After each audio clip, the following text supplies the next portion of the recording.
Okay, picture this. Just before dawn, couple of fishermen off the Devon coast. Their usual spot, nothing. So they go a bit further out, right? Into waters they don't normally fish. Exactly. And in the next haul, they don't just get fish, they pull up a body. Oh, wow. Yeah. And your first thought is, tragic accident, maybe fell overboard. Sure, seems likely. The body's in surprisingly good shape, fully clothed, but no wallet, no ID, nothing. Oh, but. But he's wearing a Rolex, a real one. Ah, it changes things a bit. Totally.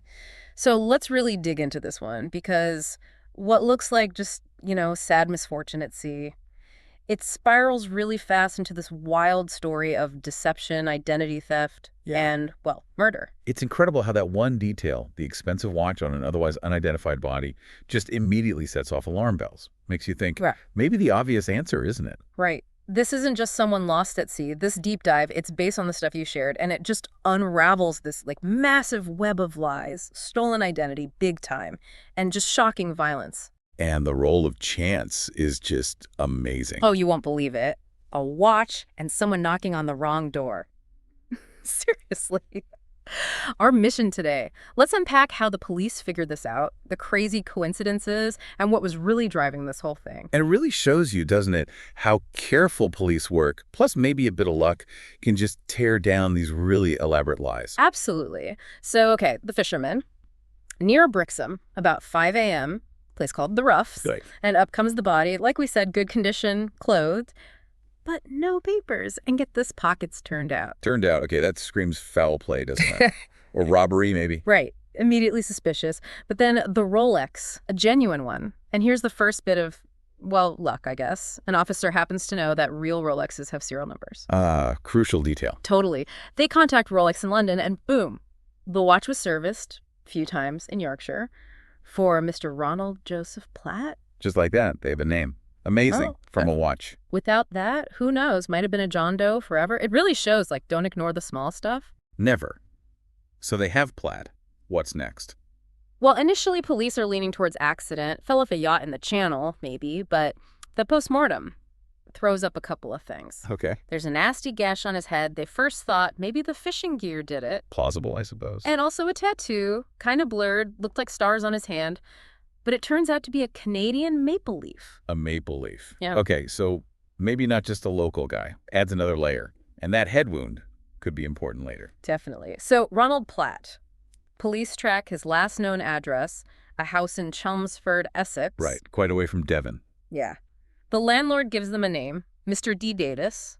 Platt listed him as a reference. Okay, so they contact Davis. They call him. And his reaction to Platt being dead, it's weirdly calm. Not very shocked, doesn't ask much. That lack of emotion. Yeah.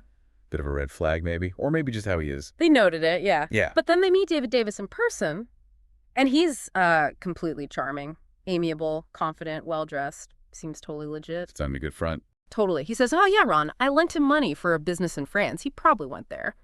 Even confirms the maple leaf tattoo. Says he has a photo of Ron, sends it over a few days later, Ron circled and everything. Wow.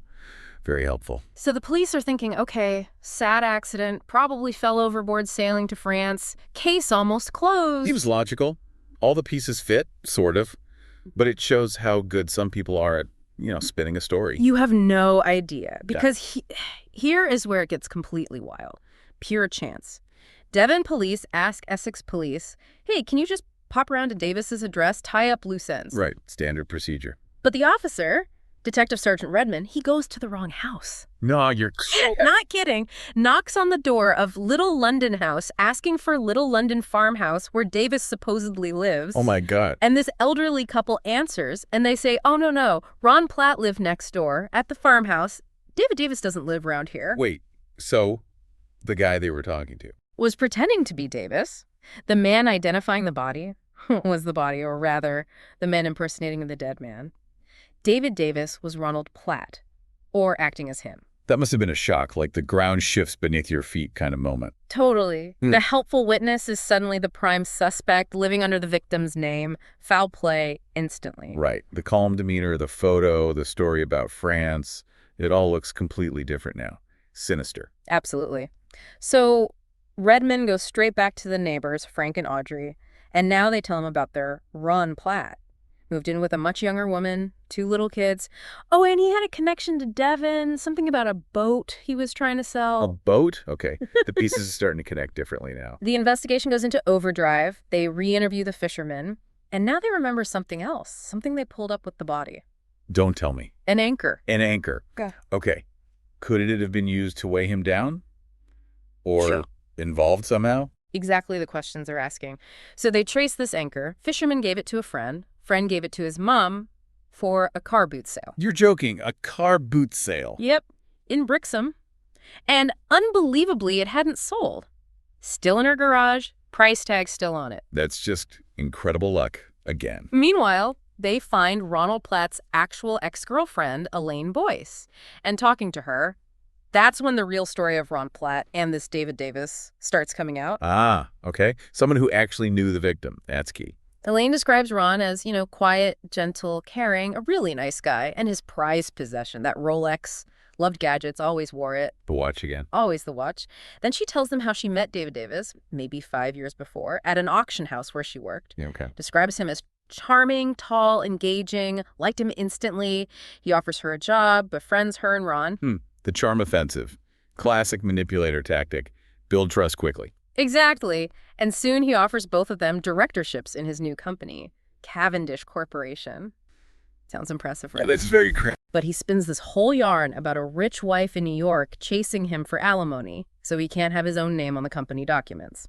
Needed figureheads. And they bought it. Elaine did, at the time. Seemed plausible, she said.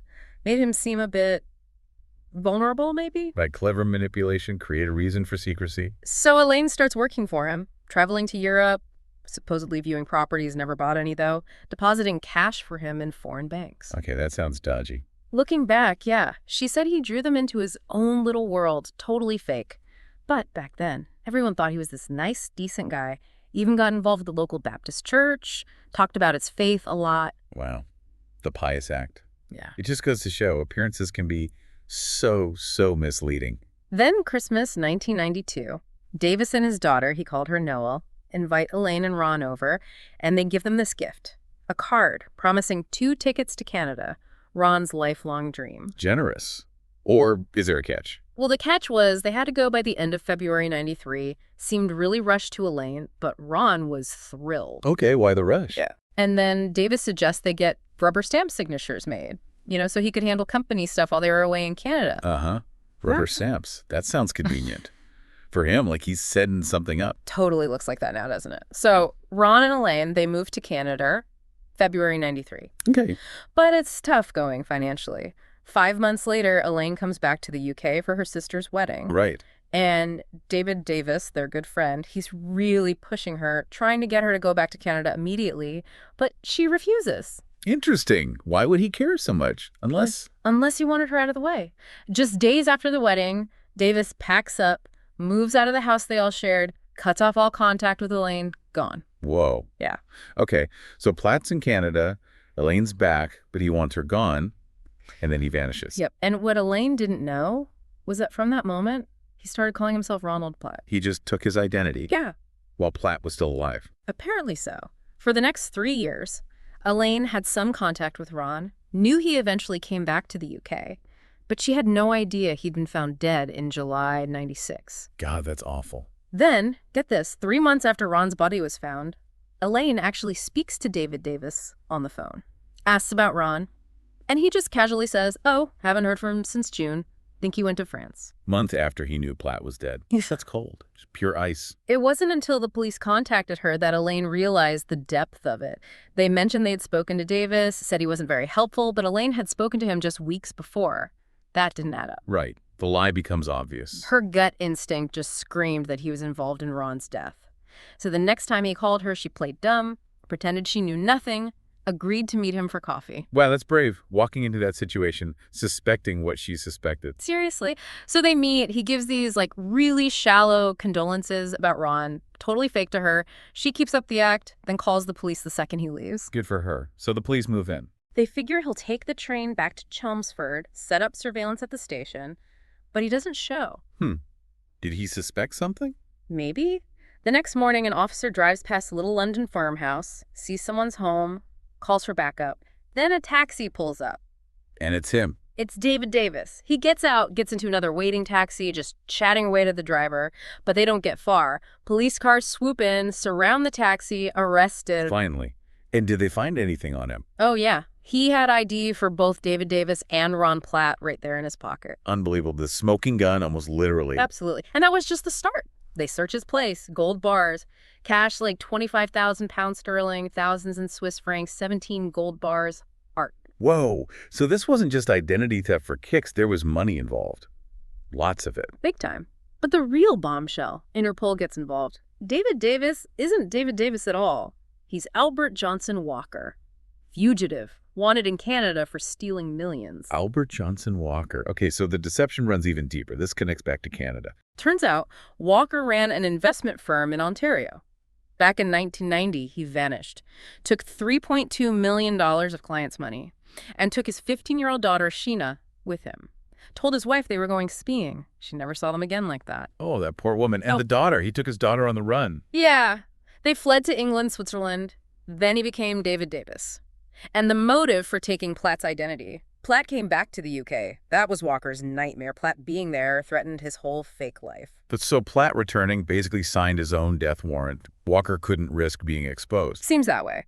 Now, the evidence tying Walker directly to the murder starts piling up. They find his yacht, the Lady Jane, in dry dock. Okay, the boat Frank and Audrey mentioned. That's the one. Forensics go over it, find traces of Ron Platt's blood and hair on a cushion in the cabin. Okay, direct physical evidence placing Platt on the boat. Plus, they find an empty plastic bag from a shop that sells anchors. Platt's fingerprints are on the bag. The anchor again.